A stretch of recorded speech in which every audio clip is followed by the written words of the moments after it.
And I'm live. Welcome back to another episode of United Lens Preview.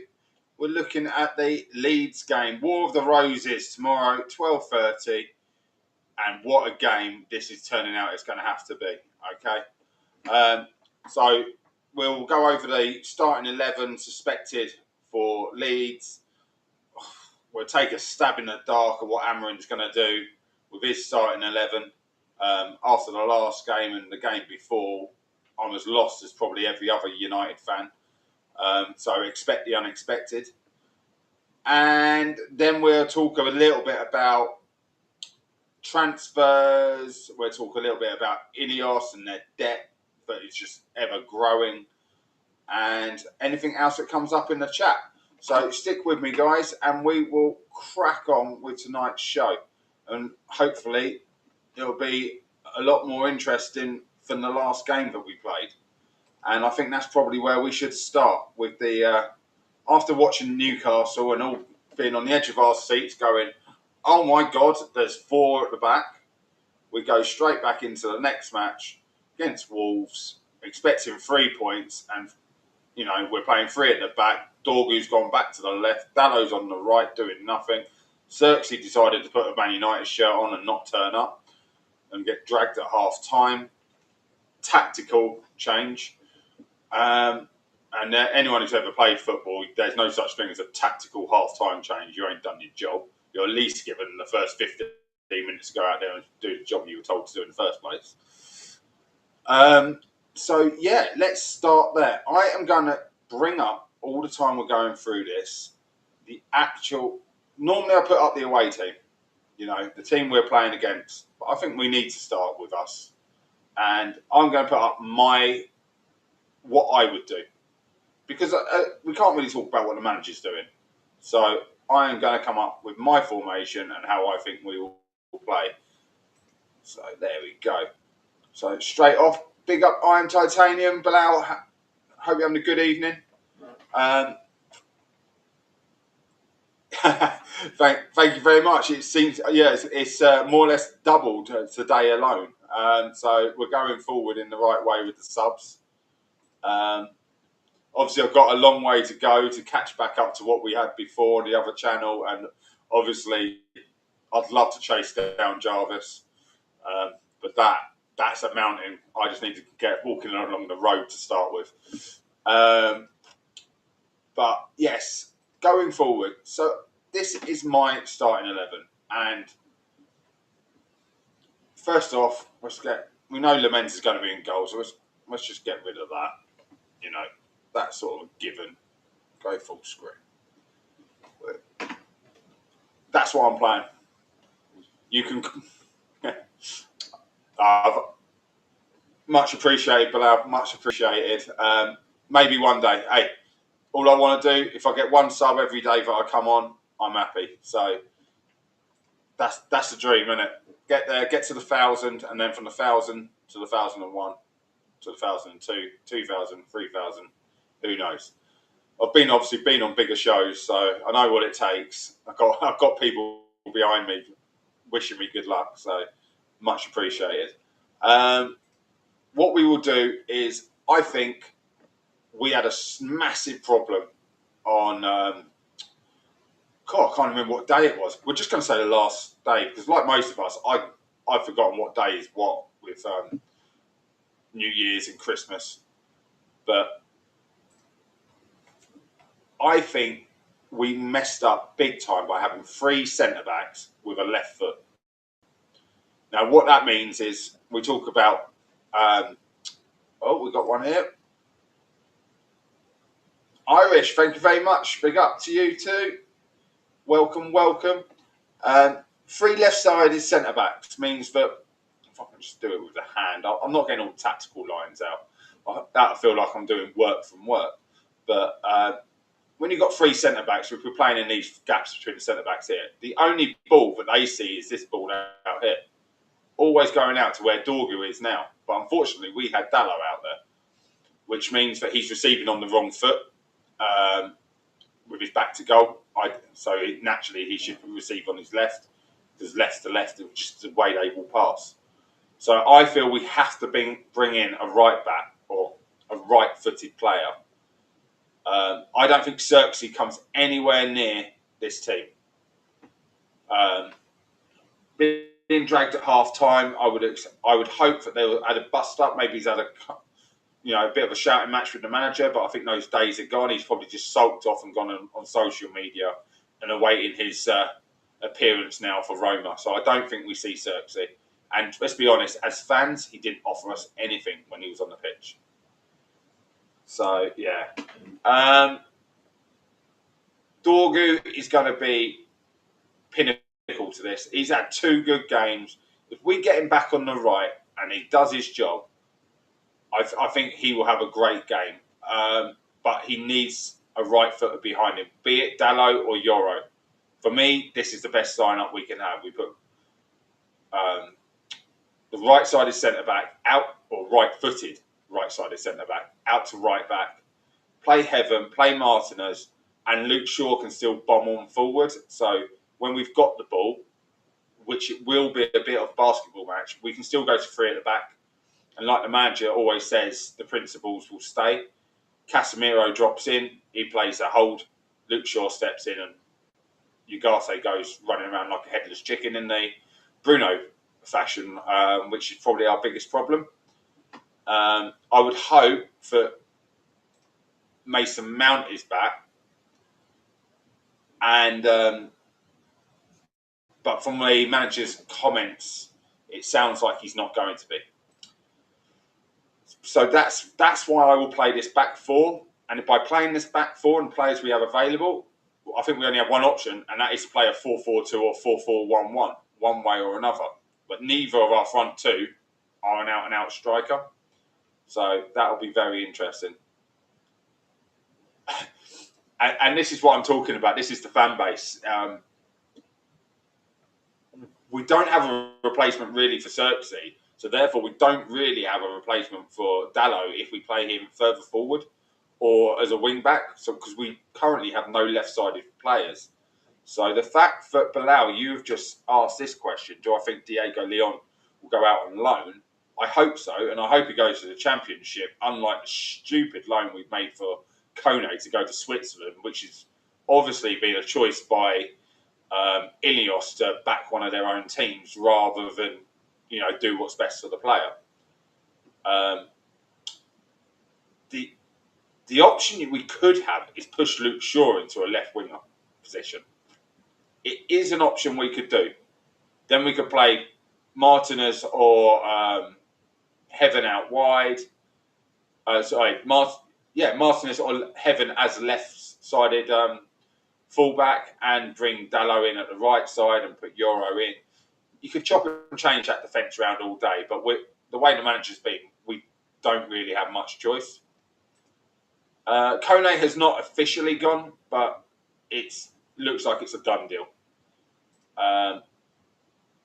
And yes, Amas has been on loan at Wednesday for last couple of months, but it looks like we're going to cancel his loan at Wednesday. I think that's because we're not sure what's going on with Sheffield Wednesday, if they go into liquidation or anything, and put him on loan at the top end of the table. But I didn't catch which club it was.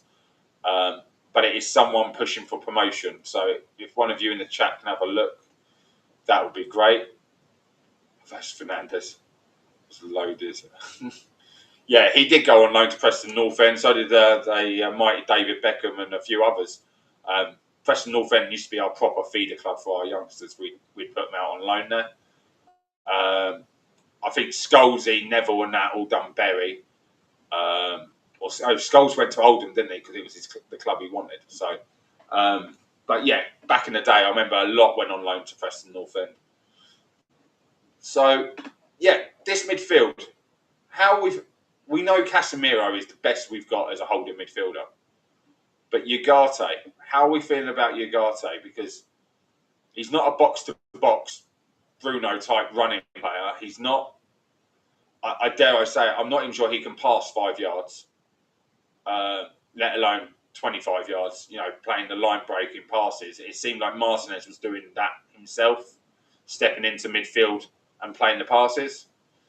So I am worried, but the reason I'm picking a 4-4 is because I felt the 10s didn't help last time, and the two holding midfielders were exposed. You know, it ended up with 3v2 and sometimes 4v2 in midfield because Cunha and Sesko didn't. Not Sesko, sorry. Cunha and Xerxes didn't drop back in, and I think that's why Xerxes was taken off for Tyler Fletcher. And although he played him in the 10, he knew he would drop in and help overload in the midfield. Yeah, this I agree with. Yes, I watched Leeds against Liverpool. Did a little scouting. I thought, oh, this would be an interesting match. But I'll tell you what, I think I almost fell asleep twice. It was that bad. Ugarte is a disaster.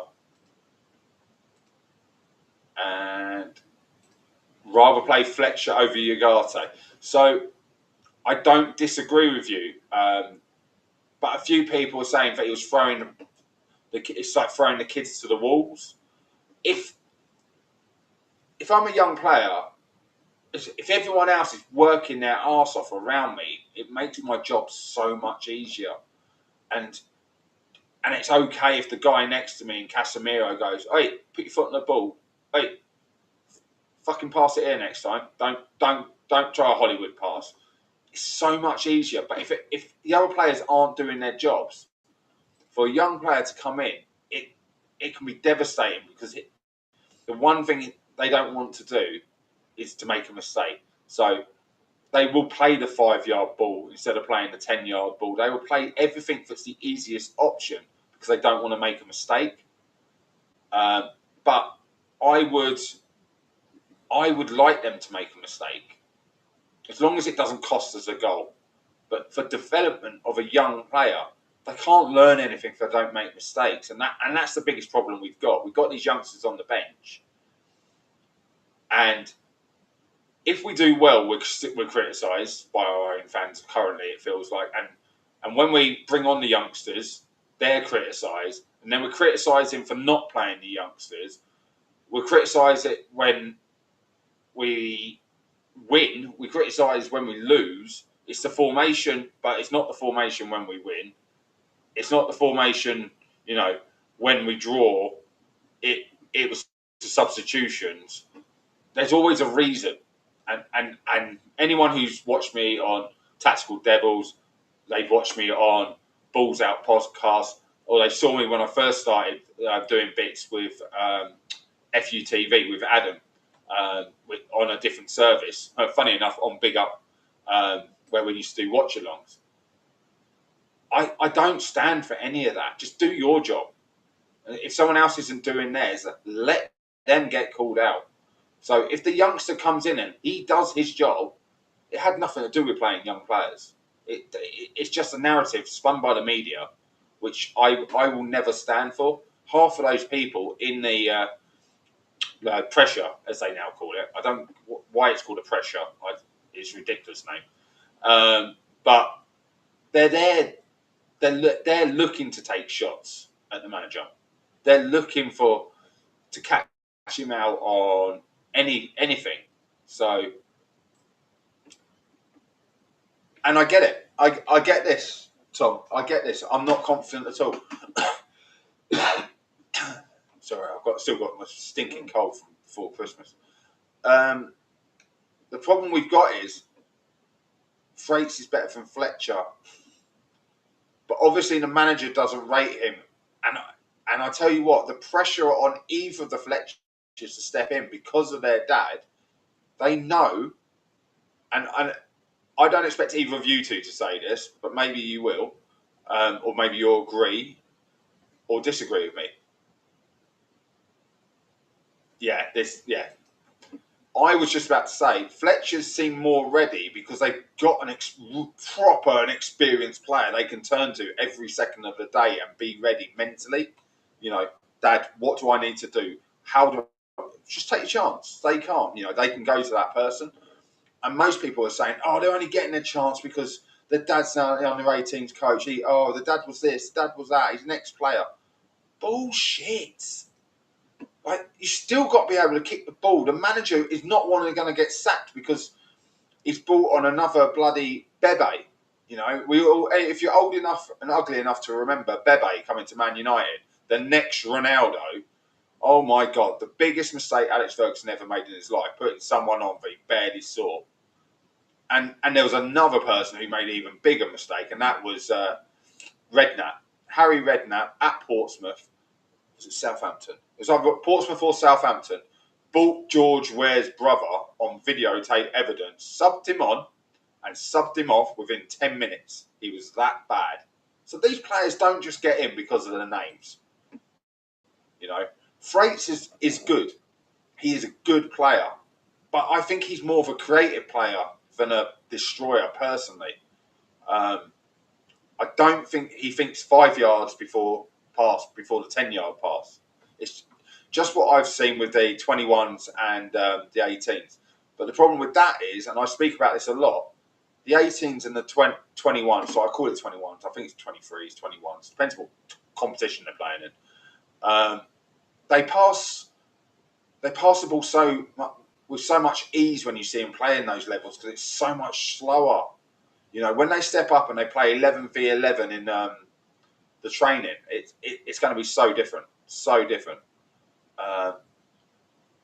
Yeah, so that's what I'm trying to say. Fletcher, so they play a 4-3-3 in both the 18s and above.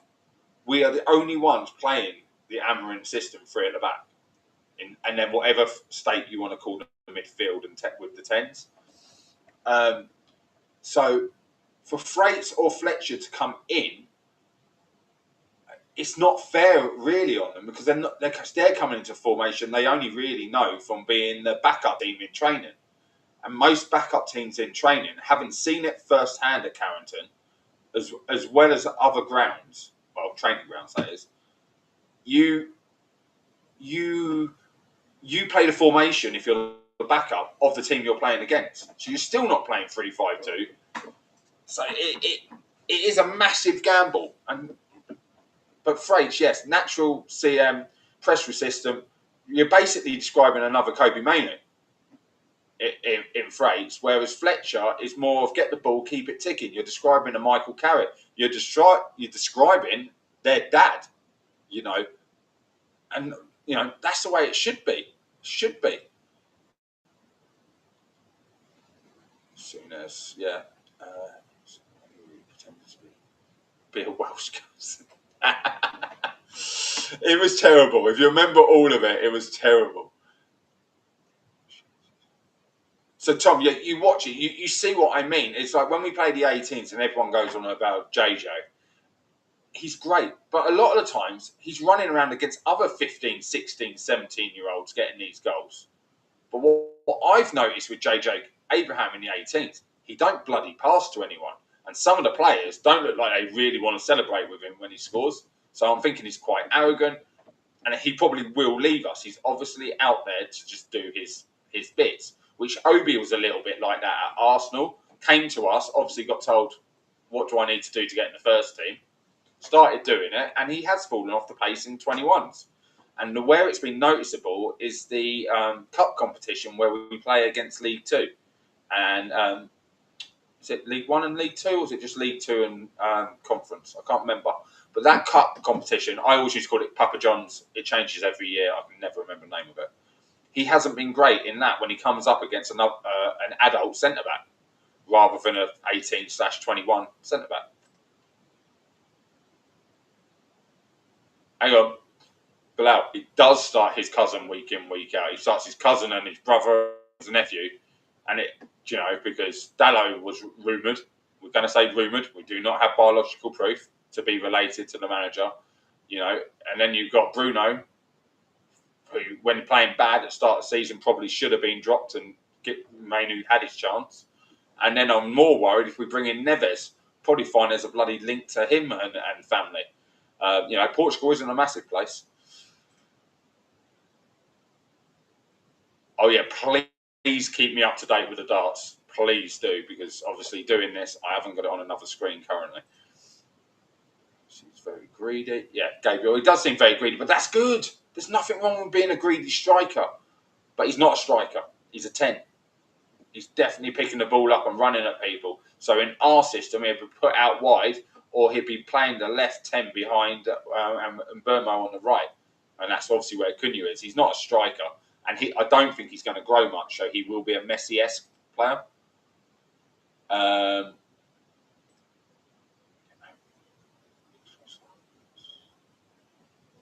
Yes, he does, and he didn't really look that good when he came on for us. I think the worst comment I heard, they couldn't tell the difference between Rasmus and Obi when one replaced the other. Nothing changed. It doesn't mean either striker was bad, because we probably didn't create any chances for them, but it is what it is. Oh, we've got Jarvis as well. Hi, Jarvis. Evening. Obviously, I saw your one with Stu last night. We're just I think in the next half an hour, we'll have the second part of the press conference come out. So we will find out a bit more, but we'll get back to this. We've been keeping an eye on the darts and everything else, and talking about how some of this youth can't just come in, and how this is a problem for our midfield, because Ugarte and Dallo are playing out of position, really. Ugarte's not good enough, and Dallo's not a left winger who play four in midfield, which seems now like our only option. But yes, going back to it. So if we wanted to put someone on the left, I think our only option is to push Luke Shaw forward into a left winger position in this, as if he was playing the left wing back. It just sort of makes sense. And then we shuffle the defence around. Martinez to left back, Heaven to left side, Euro as right centre, and bring Dallo over. And then it leaves us to two up top. And I think I'm hoping Cunha's been dragged in the office and had questions asked of him. Sean, evening, Sean. Welcome. Because the way Cunha was against Wolves, I've been there. I've seen it many a time. When you buy a player from another club, they want to go back and say, look, I did make the right decision. Look, I came here to win things. I'm going to show you. But they forget about the other 10 players on the pitch. They don't pass, they don't link up, and they don't do what they're good at. And they forget that these players know how to defend against you, because they were doing it every day, week in, week out. And so I'm hoping Cunha's been dragged in the office by the manager, given a stiff talking to, and just like, mate, just relax. Just play with the other players, get the ball, beat one player, lay it off, and pick it up on the other side from someone else. Simple 1-2s. And Sesko. I got in an argument on TikTok over Sesko with an Australian, well, I think they were Australian or New Zealand podcast, saying that I don't know what I'm talking about over Sesko being a 10, because he was a striker before he came to us. And I quickly sent him a screenshot of who was the striker and how he scored double the amount of goals, and Sesko was linked as the left-sided 10, and Xavi Simons was the right-sided 10 in their formation. But Sesko has started running into the box. Sean, funny enough, maybe you could say this. I don't know if you've noticed that. I know you've been doing a lot of travelling, but Sesko's forward runs now, it seems to be one touch and spin and getting forward. Whereas at the start of the season when he came in, he was waiting around. He was playing the pass and almost watching his pass. So yeah, sure, and that's what I mean. But he wasn't the striker. If he would be the Teddy Sheringham, if you went back into United, he was the Sheringham. He was more the link-up striker than the out-and-out finisher. It's the way I was sort of trying to explain it. That's why I think 4-4-2 suits him best.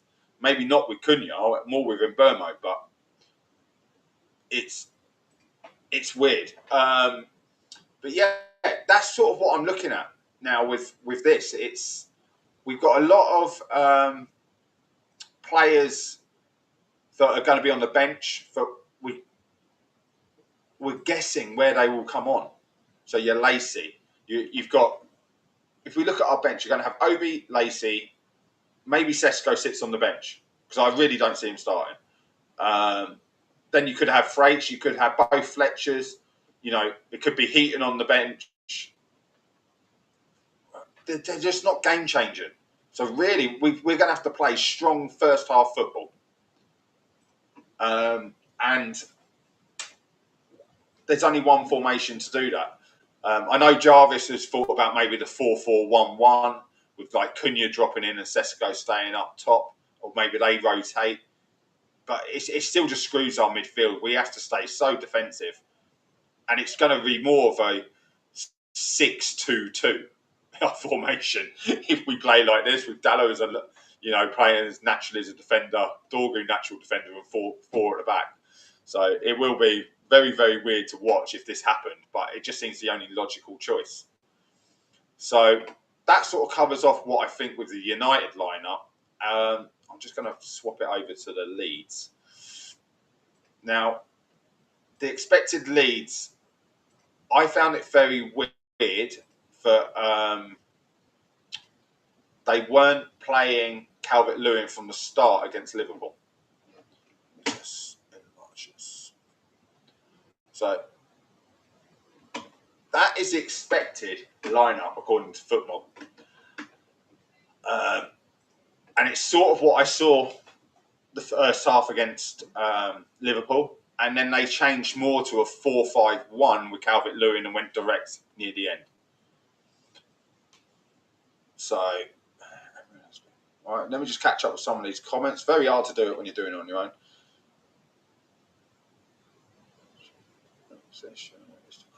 In this chat. Yes, Jarvis, it does feel that way. Hammond has been his own worst enemy, though, with his decisions. Almost doesn't matter who's on the pitch, and that's the sort of point. That's what I started with right at the very beginning. I was saying I can normally put the Leeds up first, talk through the Leeds, and explain how we're going to pick them apart. But I can't do that because now Amorim, like you just said, own worst enemy. You start with 4 at the back against Newcastle. You change it to 3 at the back after they had a great first half. You're thinking, we know what's going to happen. And now I'm doing a preview show where I'm like, what do I do next? How am I meant to explain this? The best way I can think is actually now just talk about how Leeds played against Liverpool. How it was sit back, all out defence, defending with their body on the line. It was like they had 11 John Terrys on the pitch. You were not getting past them. And then when they did get the ball, bang, straight up top to one of the strikers and try and get the runners. You know, they do have pace in their team. Literally will destroy our midfield if we're not smart about it. So we're going to have to move the ball, dare I say it, quickly, which means 1 or 2 touch, but as I've spoken about many a time, we take about 4 touches before we even pass. So that's not going to be the easiest thing to do. And that's another reason where we're in that 4-4-2, we moved the ball quicker in the first half against Newcastle. It just seemed like everyone knew, right, if I'm in centre midfield, I pass it to a winger. Or I pass it forward to one of the strikers if they're showing. Sign in.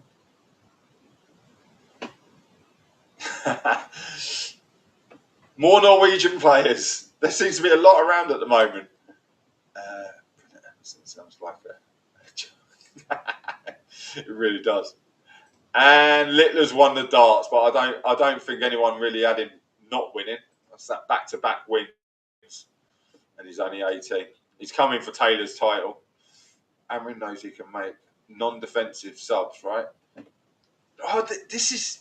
Do you know what? That's Sean. That's a really good point because he does always change the defenders, but in changing those defenders, he changes the formation. It looks like as well, and that's where we start getting lost. But who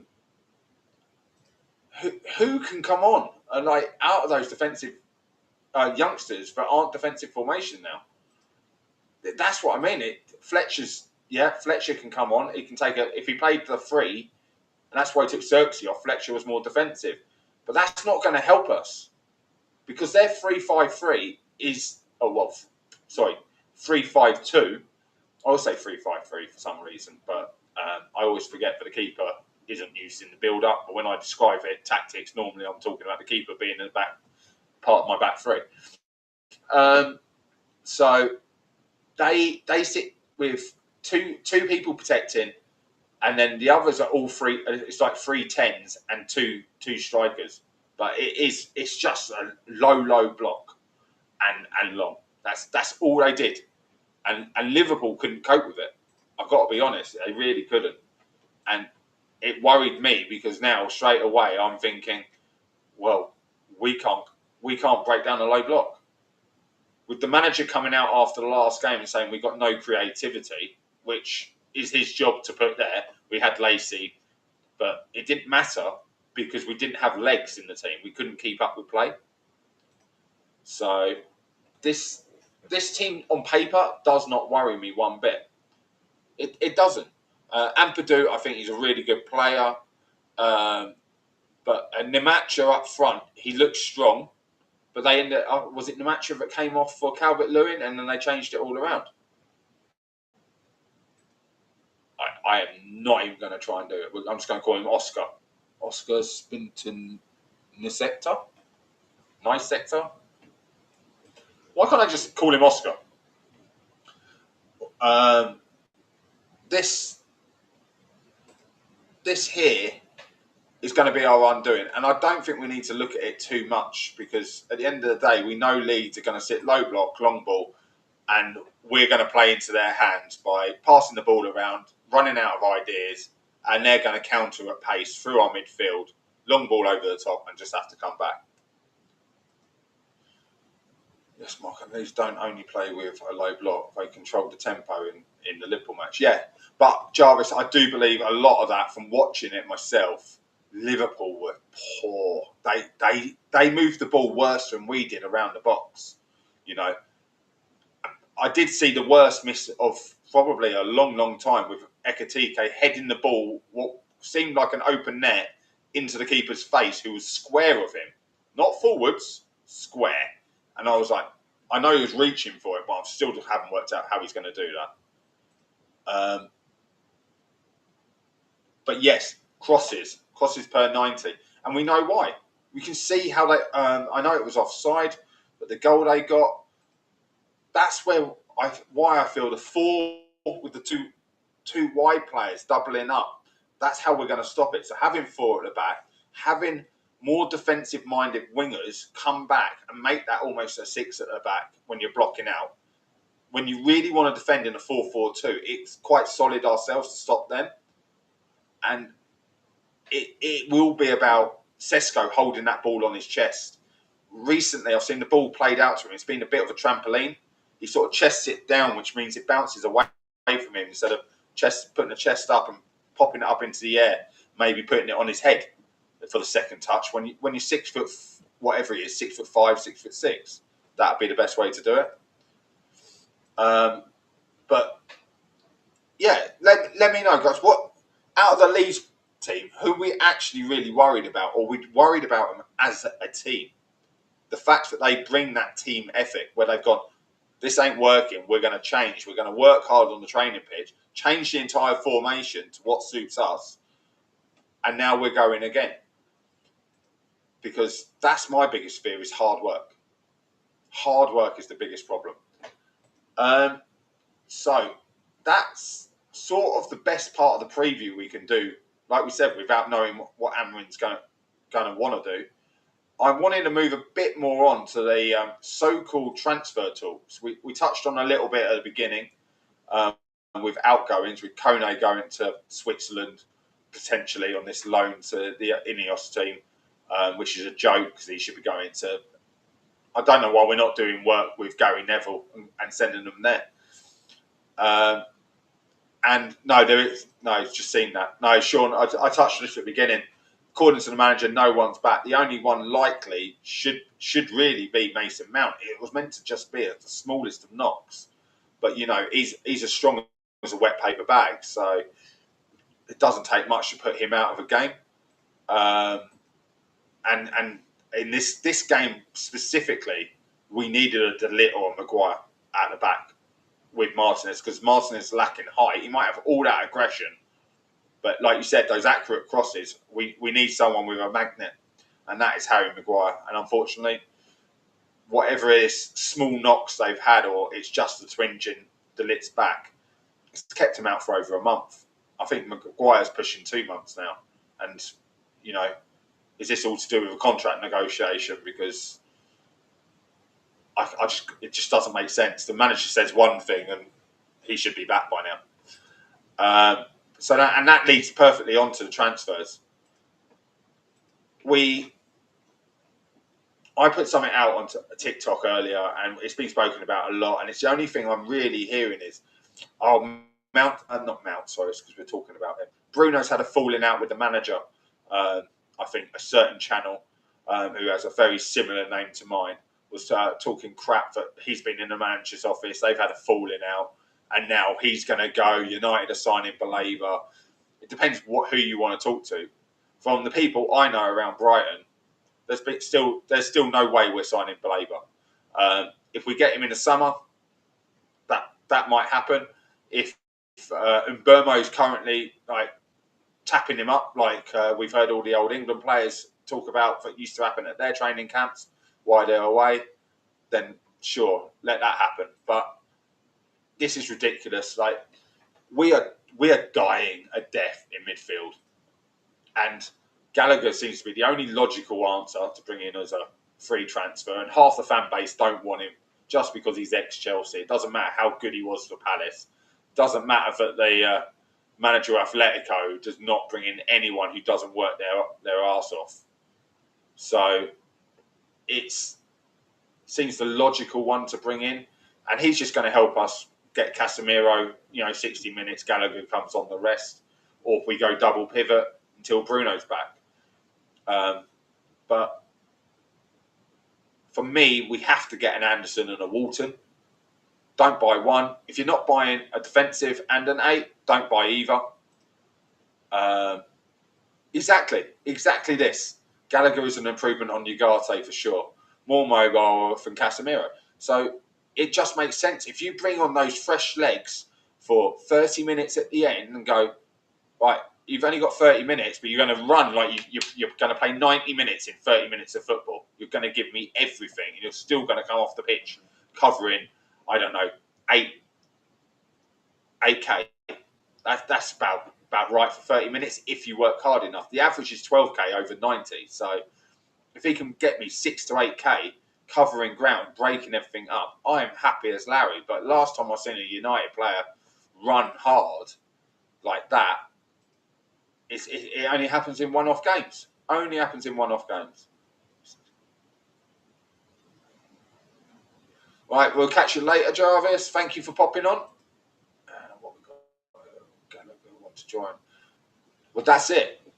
Sean, you're asking all the questions. I'm glad you're in here because this is a lot of people ask the transfers, not necessarily who's in the chat right now, but in general, they're like, oh, we're going to sign him. We're going to sign him. We're in for Semenyo. Yeah, but it didn't matter if we triggered Semenyo's clause. Did he want to come to us? Does Gallagher want to come to us? Is Gallagher talking to Mason Mount going, yeah, you're not really going to want to come here, mate, because it's a shit show. There's fighting behind the scenes. Everyone's arguing. No one listens. Manager tells us to do this, and X, Y, or Z doesn't do it. These conversations, of course, they happen. It's one of the biggest problems with transfers. Everyone just expects it to happen when you're linked with a player. And that's the same with Anderson. That's the same with Walton, Baleba. For me, Edison from Atalanta, he's the guy I want. He is the guy who probably would come in and play second fiddle to Casemiro because he already does in the national team. So it's a perfect handover. They train together every day. It's going to benefit him both ways. It just, as a coach, that's a logical thing. That's like bringing through someone's younger brother, who plays in the under-16s and I'm doing under-18s. Yeah, come on, train with your brother. You've got your dad's going to told you the same things, mum's going to told you the same things, whatever. You're going to do things the same way. Edison is the one we need to look at, and I think it's about 35, 40 million pound buyout clause. He's young enough, and I believe he's good enough. So it'll be interesting. What's everyone else saying? I don't see Anderson, Stella, Walton coming near us. Yeah, and I agree. Why would they come near us? We have to secure that top 4. And every time we get chance to push that one step, we'll just call it 1 point closer, we bottle it. Certain players, and it's the same players that don't turn up. It is the same players. Week in, week out. And, me, I don't care about saying who they are. Dalot. In one good performance, and then he's watching the goalkeeper instead of smashing him into the net with the ball. He just switches off. He's not good enough. You've got Bruno is world class, but for me, if we're not going to play him in a 10, we need to replace him. Sesko is not an out-and-out goal scorer. We need to bring someone in that is. Cunha, he might not cut it on recent performances because he's been a bit too selfish. Change your attitude. We see things, and instead of picking the team up, they're picking it themselves up, going, I'll win it. And we all know that once in a blue moon, the individual wins us a game. We are Moments FC, but as a whole, this manager's meant to be changing the culture, and Ineos have definitely stated they're changing the culture, and it's not. It's still player power, and it's still player FC going, I want to take the penalties, I want to take the free kicks. So that's never going to help us. Exactly this, Sean. Exactly this. If you can't step onto the, I think it was on Jarvis's show. It's either the preview or the match straight after the match when we were talking about the players. If you can't run for 90 minutes, die, sweat, and literally do whatever it takes to get to the end of the match, then you're not what we're looking for. And people turn around and say, oh, that's because they're just there for the money. But that's our choice. That's the background checks that we used to do, That used to be something this club was built on, about bringing in the right person. So again, it goes back to higher up. It's not on the manager if the player hasn't got the desire to run around. At the end of the day, he's living his dream. It doesn't matter if he's playing for Man United. He's been a professional footballer, which less than 1% will make the Premier League. 1% make it a pro. Less than 1% will make it to the top division in the world. So it is just ridiculous that they can't run and die for the shirt. Phil Jones is the prime example. We all remember the meme of him blocking a shot with his face on the floor and he throws his head. That's doing what it takes. John Terry did what it took. Rio Ferdinand, Vidic.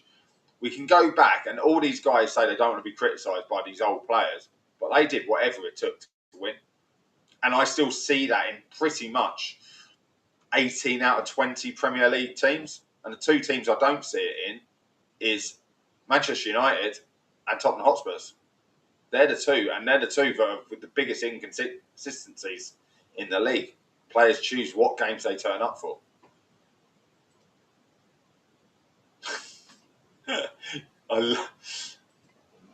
He is a bit of a plonker, but I tell you what, he's still reliable. That's one thing you can say about Dalot. He's reliable, as in he doesn't get injured.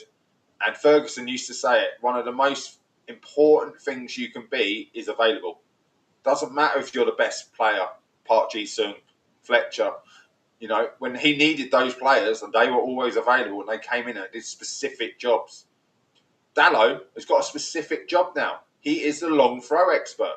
He doesn't find anyone. He literally throws it as far as he can and hopes. But, that is what we do. That's all we do. But, maybe we should let him take corners. Maybe he could take a good corner. Because maybe he's a set-piece specialist. Because he's certainly not an out-and-out right-back. And he's not a right winger or left winger. So, right now, I would have done whatever it took to go back, get the old Back to the Future DeLorean out and go swap Wan-Bissaka and Dalot. And keep Wan-Bissaka and sell Dalot. Because I think Wan-Bissaka in this team, it'd be immense. It would literally be immense. It'd be perfect. His crossing wouldn't be that great still, but no, he would. Tackling-wise, defensive-wise as a wing-back, he would give us the balance of one defensive and one attackive. He wouldn't need to get forward. He'd play the pass to Mbeumo on the right, and then Mbeumo do the crossing. But Dalot, look how he played against us. He was superb. But then what ex-United player isn't superb when they come to Old Trafford? I'd rather Dan James as right back from Dalot. But that's what I'm sort of saying. Like, then if we're all saying this, we can't all be wrong. So, you know, let's toss a coin. It's one of two things. Either he really doesn't see Luke Shaw capable of playing at left wing back, and therefore play Dalot at the right wing back. Sorry, not Dalot, Dorgu at right wing back. Dalot would be out the question, because we all know, if you're English, that that's where Shaw played for England under Southgate, or should I say, he should not be named. He was the left wing back, and he was superb there when he was fit.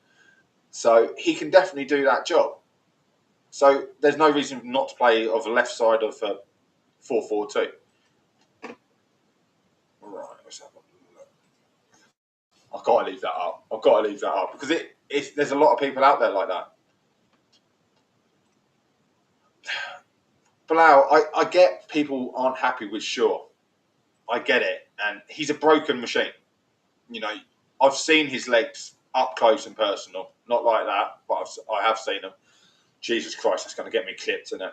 But you can see the pins. You can see everything coming through. And then he still wears his socks rolled down, probably because they don't pull over his calves and the metal. And the shin pads probably rub against it, and it's going to be really uncomfortable. But he still came back. He didn't need to, mate. He's a multi-millionaire. He still came back. You can say he's stealing a... yeah, that's somewhat worried. I knew as soon as it came out of my mouth, but it's not the first time that's happened to me in my life. But he's very one-dimensional. He's very one-dimensional. If we only gave him one job, I think he'd be great. Right, play left wing. I want you to just get up and down. If you're up in their half and you can put the ball in, do that. If they break, I just want you to get back in the left back position. So he just plays in a straight line. Forget the underlapping full wing backs, which are meant to be part of this 3-5-2 system, because we don't do it. Because our 10s aren't capable of going wide. They want to, or penetrating in behind. So it's not the only thing.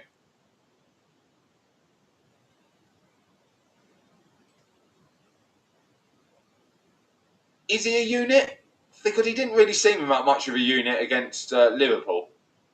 I know what you're saying. I did watch him, and he is meant to be starting over Calvert-Lewin tomorrow. But is he a rapid unit? Do you know what I'm saying? Like, is he going to run our defence rugged, or are they just going to have to play tight up against him? Let Shaw take corners. He's got a decent delivery. It can't be any worse than what I've seen over the last two games, because Jesus Christ, it seemed like every corner we had, someone else was putting their hand up. Please, sir, let me take it. Can I take the next one? It was bad. And Sean, you must have noticed that when you were there. Like, we didn't know who was doing what on a set piece.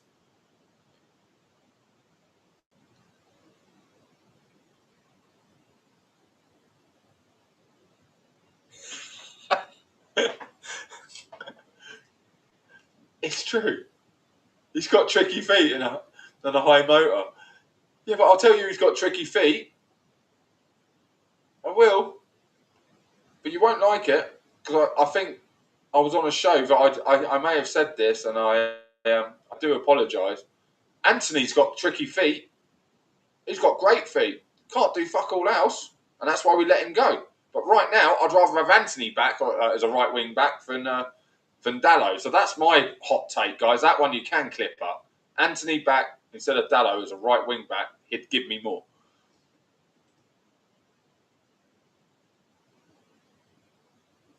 Now that is a unit. Not bad for the guy that don't go to the gym. Right, guys, I need to crack on with this. These comments, keep them coming in, because this is great. But they were, yes, I do remember when Leeds were the USA B team. Now they're the Red Bull C team. So, but yes, I want to talk about transfers. I want everyone who's in the chat. There's 10 of you watching currently. Give me a name. Give me the one-off name that is a reasonable signing, but has to be done in January. And my reason I say it has to be done in January is, from my point of view, we will not sign any superstars in summer because A, the World Cup, B, that normally doubles or at least puts 50 million on their price tag because they're at the what thing. So who is the one person we can buy, but we have to buy? And it changes everything. So just give me one name in the chat while we move on.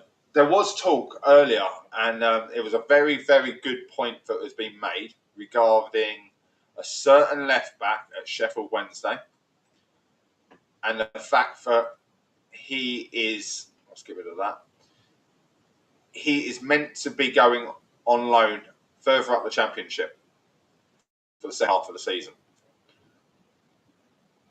Jack Harrison. Gomez. I only needed one. Gomez, Hackney, Neves. Anderson, number one choice. But is Anderson a reasonable choice? So that's what I'd say to that one. Is Anderson a reasonable choice? Because he's going to cost us 100 million. I would go spend 100 million on him, but going to solve our number one problem right now. So that's the only question I would have. So, but that's fair. I get that. I just want to see what other names people come back with as a must-have signing. Because right now, I see us needing to sign 4 players in January. It's 2 central midfielders, a left-sided player that is capable of playing left wing back or left wing, and we still need to buy an out and out number 9, someone who's, I can't believe I'm saying this, especially if we've got a Leeds fan in here. A Calvert-Lewin would have been perfect, you know. A Lukaku would be perfect. For me, my number 9, if we can get him, Mateta. Contract talks have stalled. For me, I would go for Mateta now over the midfielders, because I feel if we're going forward and we've got a player who can put the ball away in the box, because he's in the box, then maybe we outscore teams. Yes, and I saw some of the other players that are out of contract this summer that might be worth thinking about just to strengthen the squads.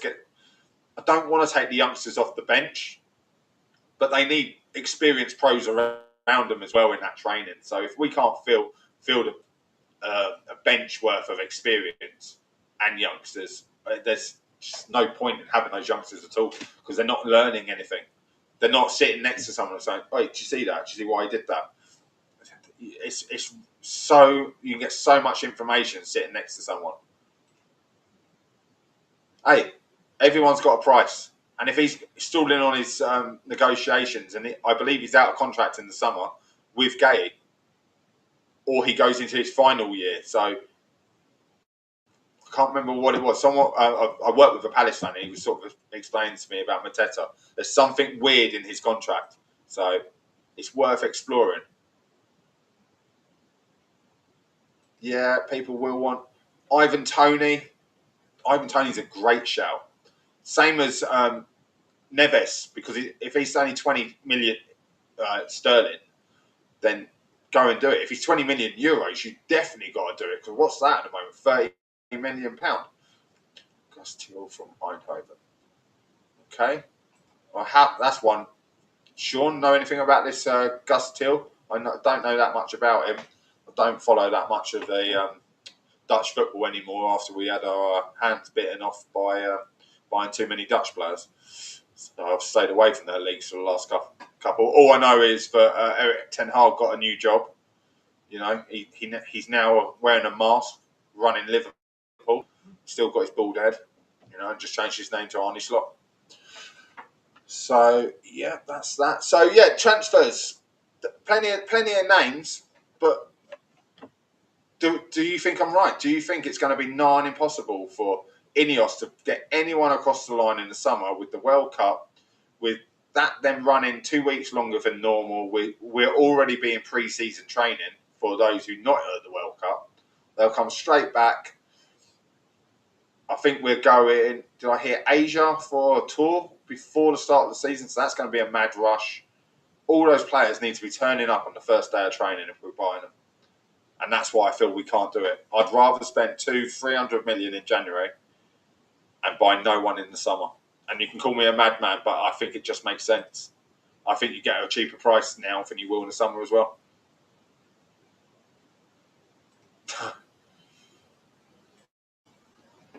Mini, I totally agree. I can't see any new signings coming in. And that's the problem. And that's the one I'm going to leave on here until someone puts on it. Ineos are a disgrace. They are the great Glazers in disgrace. But I will put that back up in a section. Sure, this one here.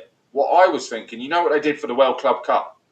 They really should probably open the transfer window a little bit earlier prior to the World Cup to try and get any signings done before the World Cup starts. But of course, they're still being in training camps. But I thought that worked well for the World Club Cup. That 1 week window just so players could move before a tournament if it was going to run. So I really think they should be looking at doing something like that constantly. And yes, I really like Muniz. I think he could be one of our permanent wing backs, the way he plays with his intensity. I just worry that some of the players in our current squad would drop his intensity because they wouldn't run as hard as him, so he ends up slowing down. I also like Anderson as Fulham as the centre back.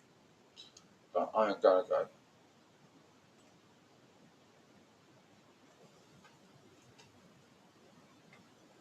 Yeah, and that's it. We'll wait till the next financial window so we can drag the money across.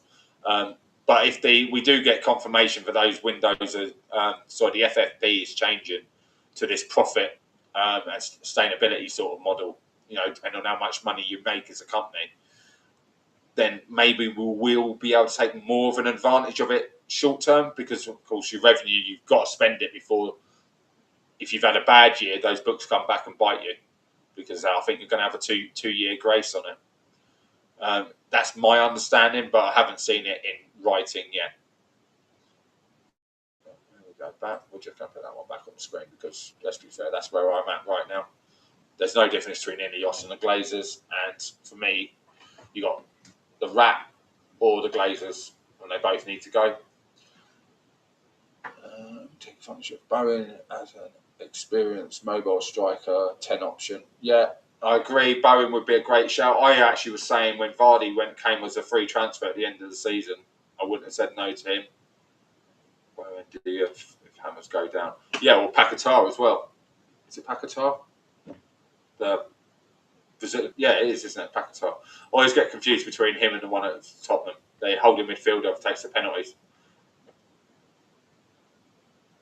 Yeah, and that was one of the things I wanted to bring up at the very start of the show. Talking of Ineos, as we've moved on to it, might as well bring it up now. Ineos as a pharmaceutical company in serious problems. Obviously, that is not Ratcliffe on his own, but Ratcliffe last year lost almost half of his personal wealth after the takeover of United. I think he lost almost like 7-8 billion off of his personal wealth. And now with what's going on here, we're constantly cutting here, and he's going to have to cut money out. Ineos as the pharmaceutical company, it just doesn't look good. So it's pretty safe to say that Sir Jim's not going to be chucking a couple of 100 million in like he did last year. Well, it wasn't 100 million, was it? I think it was 30-40 million he put in. Just helped weaken the FFP for us, the investment into the club. But whatever money these guys put in can't be put on transfers unless it's done a certain way. And there was the Scandinavian investor that wants to put 500 million into the club. But again, I don't know how that works unless he comes on as a shareholder. How that money can even be used on anything for his transfers, because in the Premier League there's strict regulation on that. You can't just have someone chuck you a load of money that you can go spend on transfers. If that was the case, then Newcastle would be running away with this league. They'd probably run away with every tournament. We'd be seeing Newcastle playing in the World Cup, the European Cup, Champions League, the Europa League, they're playing everything because they would be able to field a different team in all of it because they are the richest club on the planet when it comes to actual funds. So yes, Ineos is when I'm trying to think how to phrase this. When Sir Jim came in originally, a lot of people sort of said it was sort of he'll put the 4 million in, say, to get, and he'll take 6 million out. We'll round that up to billion, but you know what I'm talking about. He was just going to put it in short term. The 1% gain was going to help us, and he'll turn it around, make some profit cuts, and walk away with more money. And I'm starting to think that, first off, I think it was a few months back he must have realised he bit off more than he could chew. But now, he's got to be starting to look at, cutting his losses.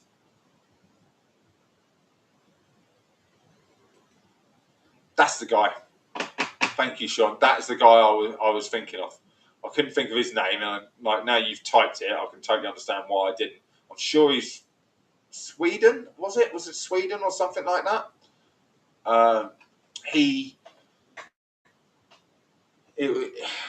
It's going to be, the money he offers is going to be nigh on impossible to pull out, because we know if Sir Jim can put in whatever it was last year, 30, 40, 50 million, and it couldn't be spent on transfers, it just came off the FFP. It's going to be the same even if he chucked 1 million or 500 million in.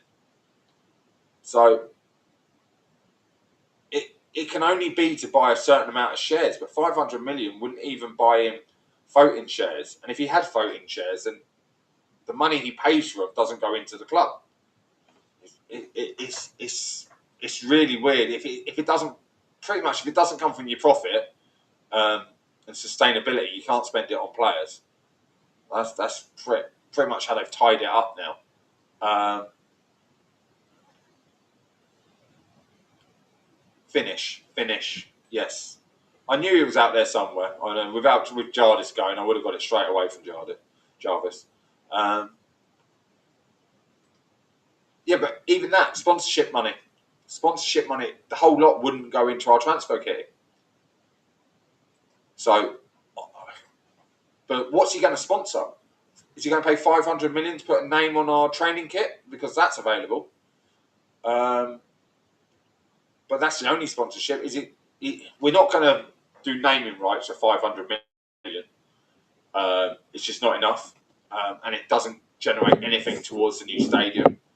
So why would you buy naming rights when there's still talk of knocking down the stadium? So the only thing, as I know, a sponsorship deal would be to put a name on a training kit, and we're already into our second training kit. Because we've had the purple, and which we started with, which now been given to the goalkeepers, and that's not normally done. The goalkeepers have moved from what was the first team's training kit, and they had red. They're now training in the purple top, which I've got, and we're training in sort of like a pinky white. It's really weird. I need to see it up close. Sean, I don't know if you saw it in the shot, but it wasn't the nicest colour when I saw it online. Sleeve sponsorship, 500 million. Does that sound right? That's a lot. That's Man City kind of money for a sleeve sponsor. So I'll take that in a heartbeat. So yeah, if that came in and it was a summer, then I think we can move it into. So say he did it in June, and we have 500 million on top of our profit before we went into July with profit, and we move into that new FFP. That's how you would have to do it. You'd have to take it in, and then you could spend it in July. That's my understanding.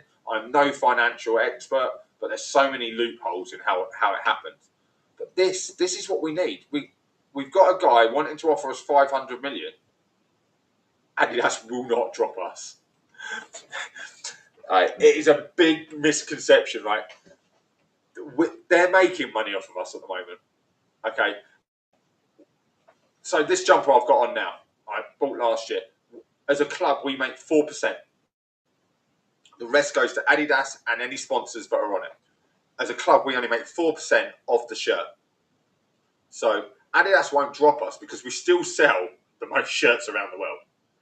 They're actually saving money by us not being in Europe. So it's an even better deal for them. Okay, because they're having to give us less, but they're still taking in the same amount of money because we will still sell. So if anything, Adidas are rubbing their hands together while we're being bad. What is it Cilios runs? I thought it was like music. And not obviously not Spotify. I know that's Finland, but and obviously they're linked in with Arsenal and also Barcelona. But so Sean, if you just let me know what Ciliakos actually his business is, would it even look good on the arm? Hey, that's the first and foremost. It's got to look good, right? Yeah, it's got to have a decent three-letter thing. Yeah, shirt sales is the biggest myth. And that is why when we signed Ronaldo and the shirt sales went through the roof, if anyone ever remembers Ronaldo, this is really going to test you. You have to go on Facebook. You have to go on any social media or Google it. Whenever you saw Ronaldo do the photo shoots for Inter Milan, his shirt was always a blocked Adidas. So they blocked the Adidas sponsor off because he wasn't allowed to be seen in it. So even though we bought Ronaldo back, and he's a Nike. Well, he was the face of Nike still then. Adidas were rubbing their hands together because they knew how many shirts they were going to sell with Ronaldo 7 on the back, and it was a win-win for both. And there aren't many times that's happened in football because normally the deal is done from right as your main sponsor. This is a superstar. We'll help you get him in because we know we'll make money off of his shirts, and it's what they call in property double ending. Again, no euphemisms, but it just means you bring the person and you bring the house. So therefore, you get money out of both, and it's the same with the shirts.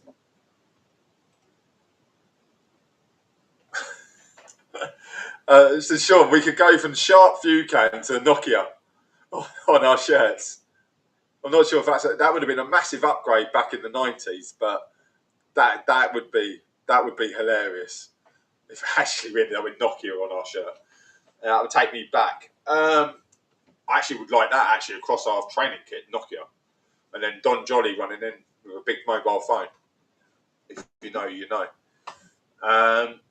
Yeah, so it's a weird one because this money is needed, massively needed, and because of that, we can't go anywhere.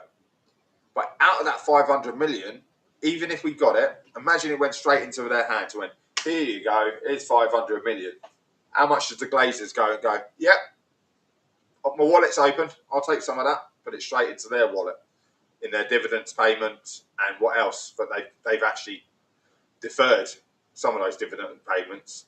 Apparently, I doubt they have over the last couple of years. So deferred payment they can actually take. So they can always take 100 million back out just to reinvest into the Buccaneers, like they normally do. So I think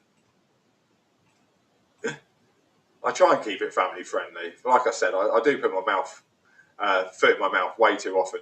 I think we're going to have to leave that there.